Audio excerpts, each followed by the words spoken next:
Today is Tuesday, November 30th. What to know about the latest plans to tackle the new COVID-19 variant and what President Biden says he's already ruled out.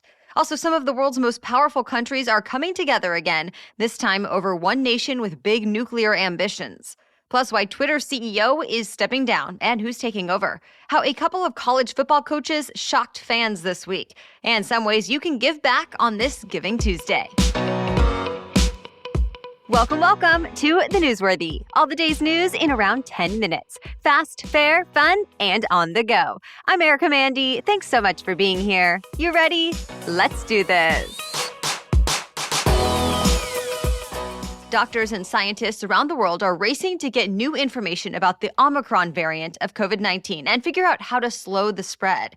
They're growing even more concerned since the latest warning from the World Health Organization. The WHO now says Omicron poses a very high global risk, and it's likely to spread all around the world.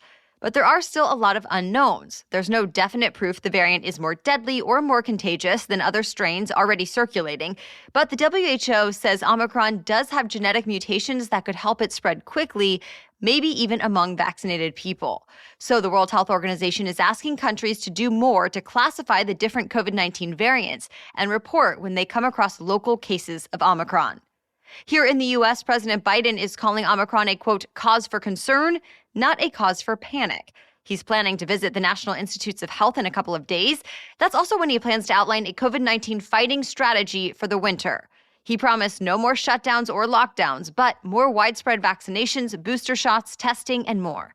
The White House's chief medical advisor, Dr. Anthony Fauci, says the standard PCR tests that have been used to diagnose COVID-19 for almost 2 years now will also catch the Omicron variant. He also says the vaccines on the market will likely work against it, at least some, but it's still not clear how effective they'll be.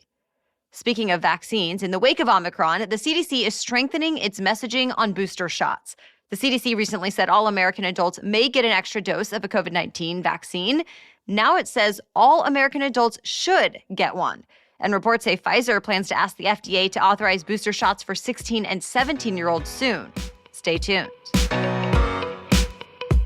Before President Biden outlines his new COVID-19 plans, his previous ones aren't exactly playing out the way he hoped. Specifically, we're talking about the vaccine mandates the White House ordered. For starters, last week was the deadline for millions of federal workers to get vaccinated against COVID-19. And for those people, regular testing and masking cannot be a substitute for a vaccine. Well, now the White House says it won't actually start enforcing the mandate until after the holidays. So employees who were set to be suspended or fired over not getting their shots will get a little more time, or they can apply for a medical or religious exemption. Either way, the White House says 96.5% of the federal workforce has already followed the mandate. Meanwhile, another one of the president's mandates faced a setback in court. A federal judge blocked the Biden administration from enforcing a mandate on healthcare workers in 10 states that sued over it. The rule was supposed to apply to more than 17 million workers nationwide who work in facilities that get funding from the government. And December 6th was the deadline for them to get at least one dose of the COVID-19 vaccine, or else their facilities would lose funding. But a judge sided with the states this week, saying federal officials likely overstepped their legal powers. Many Republicans cheered this ruling since they worried the mandate would make healthcare staffing shortages worse. On the other hand, the White House says unvaccinated healthcare staff pose a threat to patients. So government officials are reviewing the ruling to decide what to do next. Similar lawsuits against the mandate are already pending in other states, too. And remember, a federal court also put a separate mandate on hold that would have made all U.S. workers at companies with 100 or more people either get vaccinated or be tested weekly. For the 7th time, Iran started negotiating again with the U.S. and other world powers over its nuclear program. The point of this week's talks is to find out what it will take for everyone to go back to the deal they agreed to in 2015. Remember, that agreement was meant to keep Iran from building nuclear weapons. But the U.S. left it a few years ago when the Trump administration said Iran was breaking its promises. When the U.S. got out, it put tough economic sanctions on Iran instead. Well, those sanctions are still in place now, and that's where the problem lies. Iranian officials say they'll only abide by the deal if the U.S. removes all its sanctions. But in the past, the U.S. has said Iran needs to go first, follow the rules of the nuclear deal, and then the sanctions will be gone. Now Iran won't even talk directly to the U.S. team. This week, they're being kept separate, and European diplomats are going back and forth between hotels to relay messages and possible offers to each side. But time to reach a deal could be running out. Over the last 5 months since the last nuclear talks, Iran has been advancing its nuclear activities. And some diplomats say soon it will be impossible to stop Iran from getting enough nuclear fuel for a bomb. Israel has even said it could take military action against Iran's nuclear program if these talks don't work out. To be continued. American officials now want to find out more about how top companies are handling the supply chain issues. The Federal Trade Commission, or FTC, launched an investigation. It requested information from Amazon, Walmart, Kroger, Tyson, Kraft, P&G, and others. Specifically, the FTC wants to know what companies are doing to fix the problems and how they divvy up products among stores when they're in short supply. It also wants to know how the large retailers have been able to avoid a lot of the issues their smaller competitors have been facing with shortages. And finally, it wants to make sure companies are not raising prices unnecessarily as Americans are dealing with inflation. So far, the companies haven't responded to the FTC's request, but they do have 45 days left to do so. All right, we have much more news coming up, but first, let's take a quick break to thank our sponsor, Ritual.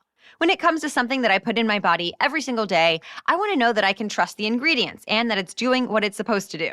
That's why I appreciate that Ritual has invested in gold standard, university-led research for its vitamins. For example, Ritual's Essential for Women 18 Plus multivitamin was shown to increase vitamin D levels and omega-3 DHA levels in 12 weeks, helping to fill common nutrient gaps in the diets of women ages 18 and up. It's formulated with nutrients to help support brain health, bone health, blood health, and provide antioxidant support. Ritual has also committed to third-party testing from places like the Non-GMO Project. So all of that makes me feel great about taking Ritual vitamins as part of my daily routine. On top of that, Ritual's vitamins are fresh tasting and they never upset my stomach.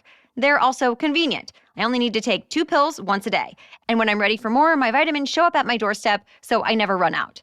And right now, Ritual is offering the Newsworthy listeners 10% off your first 3 months. Just visit ritual.com/newsworthy and turn healthy habits into a ritual. That's 10% off at ritual.com/newsworthy. Jack Dorsey co-founded Twitter back in 2006, and now he's stepping down from his role as CEO of the company. He'll still be on Twitter's board of directors until at least next year. The reason he gave for leaving is, quote, "I believe the company is ready to move on from its founders." In a separate note to the company, Dorsey said it was his decision and it was a tough one. He says he deeply trusts Chief Technology Officer Parag Agrawal, who is now taking over as the new CEO of Twitter. Agrawal started as an engineer and worked his way up over the last decade. CNBC says he's had a central role in developing the company's artificial intelligence technology.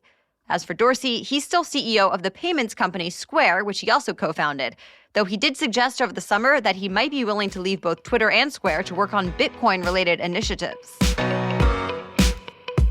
Tiger Woods says he'll never play golf full-time ever again, but instead he hopes to pick and choose a few events a year if his leg is okay. He called it an unfortunate reality that he now accepts. He spoke to Golf Digest in what is said to be his first interview since his car crash earlier this year. Remember, Woods was apparently speeding when he crashed and caused significant injuries to his right leg and foot. He may speak more about his future today during a scheduled news conference. And while it was Tiger Woods who became the first black man to wear a green jacket, it was golf legend Lee Elder who was the first black man to play in the Masters. And now the golf world is honoring Elder's legacy. Elder died this week at the age of 87. Other golf greats are now paying tribute to him, including Jack Nicklaus, who said, quote, "The game of golf lost a hero." A couple of big-name college football coaches made some surprising moves this week. First, it was the OU Sooners coach who left after 5 successful seasons in charge. He took a head coaching job at USC instead, and he took his assistant coaches with him. This came as a huge shock since he won Big 12 titles every year he's coached for OU, and he coached 2 Heisman Trophy winners. For now, former head football coach Bob Stoops is taking over in Oklahoma. But that wasn't the only big move this week. News outlets like ESPN and AP have cited sources who say Brian Kelly is leaving Notre Dame to become the next head football coach at LSU. Kelly was in his 12th season at Notre Dame, and earlier this season, he became the winningest coach in Notre Dame history. Kelly is reportedly planning to meet with his team and break the news this morning. Then we may get more details like who will replace him. More coaching changes are expected, too. In fact, CBS Sports says there are bound to be many, many more. Today is Giving Tuesday. 2021 marks the 10th year of the unofficial holiday that always comes the Tuesday after Thanksgiving. It's a day meant to encourage people to donate some of their time, talents, or money to a good cause. Giving Tuesday began back in 2012.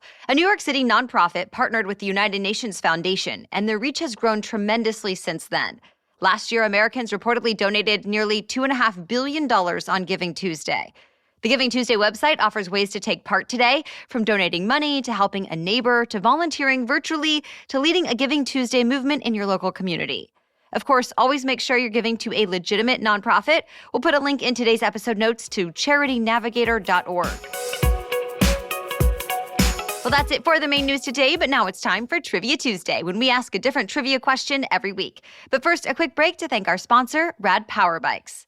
When was the last time you got on a bike and actually wanted to go up a steep hill?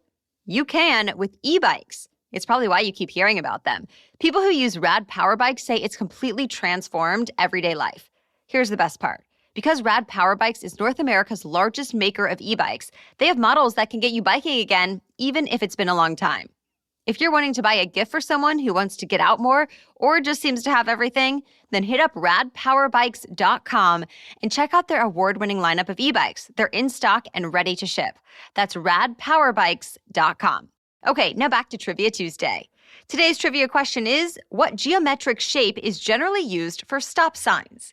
You can answer the question and play along on Instagram. Just find and follow us at NewsworthyPod and look for the trivia quiz in our Instagram stories today. As for last week's trivia question, who was the first U.S. president to pardon a turkey? The answer is President John F. Kennedy. The National Turkey Federation became the official White House turkey supplier before that, but Presidents Truman and Eisenhower would eat the birds presented to them. Then Kennedy decided to spare one, saying at a public ceremony, quote, "We'll let this one grow." A few other presidents followed his lead, and it became an official White House event in 1989 under President George H.W. Bush. So now it happens every year. This time around, President Biden pardoned 2 turkeys named Peanut Butter and Jelly. So instead of becoming food, the turkeys will retire at Purdue University's Animal Sciences Education and Research Farm. All right, thank you so much for tuning into the Newsworthy today and every day. We'll be back with another news roundup tomorrow. Until then, have a great day.